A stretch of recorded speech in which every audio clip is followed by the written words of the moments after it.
Welcome to CivilNet.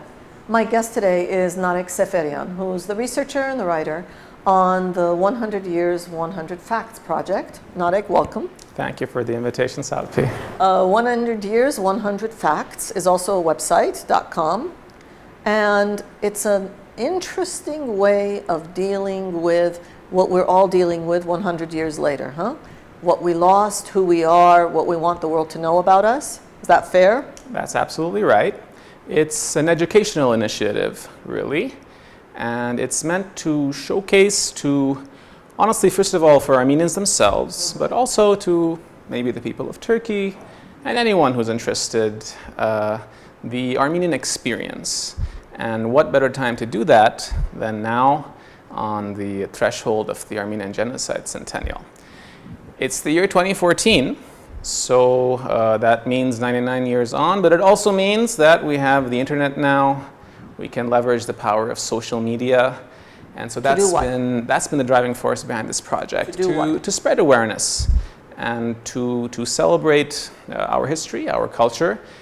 The project is the brainchild of my friend Lina Maranian-Adisyan. She's from the Los Angeles area, and she wrote to me about it probably more than a year ago now, and I immediately signed on because it's very exciting. Two of you are doing this on your own. There's no institutional backing. Absolutely, absolutely. It's a labor of love, if you will. You know, it's interesting looking at the site, and you know, I told you when you first started, I said, get going, let's see what's there, and then we'll talk about it publicly. And it's interesting to watch it develop.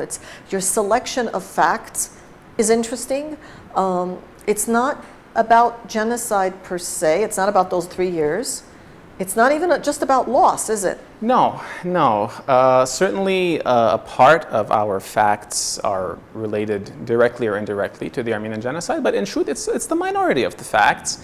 We have, for example, profiles of notable Armenian individuals. We have write-ups on various Armenian diaspora communities all over the world. We have things about our culture, religion, the Armenian language. You have icons, you have symbols. It's a very interesting mix. Yeah. It's meant to be eye-catching, but it's also meant, on the one hand, it's meant to be brief, to the point, the kind of things that people are used to reading online in our day and age.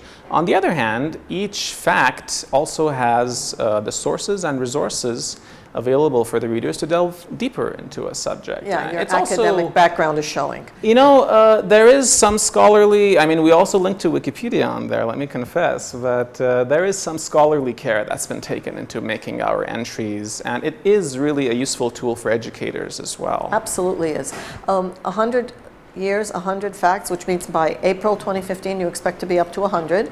So you post one every... Two a week on average. We launched the website 100years100facts.com on April 24th this past April, and twice a week will bring us up to the 100th fact on April 24th, 2015. We're also on Facebook. We have a following on Twitter, Instagram, You're only in Google English. Yes, we are only in English. We do include Google Translate with the disclaimer that it's machine-based, so it won't be perfect. But we were very thrilled to be approached by the Brazilian Armenian portal, Estação Armenia.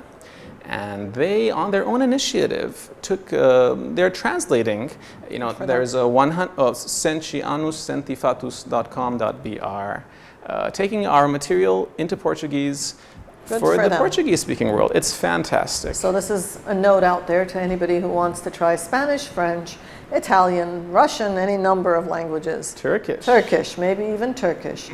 Got that, the Bolsahai communities around the world. At the end of this remains a live site, huh? 100 facts later, this will remain a live site. That's the idea. Yeah. As a unique commemoration of this event. It's fascinating how this 100-year anniversary is bringing such interesting concepts and projects to the fore. Give us one fact that you think is particularly interesting. Well, we do have the regular fare, Armenians as first Christians, Mount Ararat, then we have pages from our history. It's all nice, but my favorite facts are the really offbeat ones, and I made a particular effort to find we do have one on Armenians in the world of sports, on entertainment, but Things like a profile of the Zildjian family, for example. The Zildjian the symbol symbols. makers. We have one coming up on Armenians and the world of coffee, which, you know, as someone who is a long-time coffee drinker, that's high on my list of the favorites. We have a special one on the Armenians in Africa. It's more a celebration than it is loss. It is indeed. Again, we don't pull any punches when it comes to writing about the genocide. But we also want to make people know that there's so much more to the Armenian experience than this thing that will be on our mind over the course of the next year and in the future. A while more to come, absolutely. Granted, but there's elements of our history and our culture that are worthwhile knowing. First of all, we Armenians ourselves sometimes seem to overlook some of them. Yeah. And also to the rest of the world. It's great. Bravo. Check it out. 100 years, 100facts.com. Share it. It reminds us of who we are, somewhat of what we've lost, but fundamentally who we've been and who we still are. Thank you, Nareg Seferian, and thank you for joining us on CivilNet.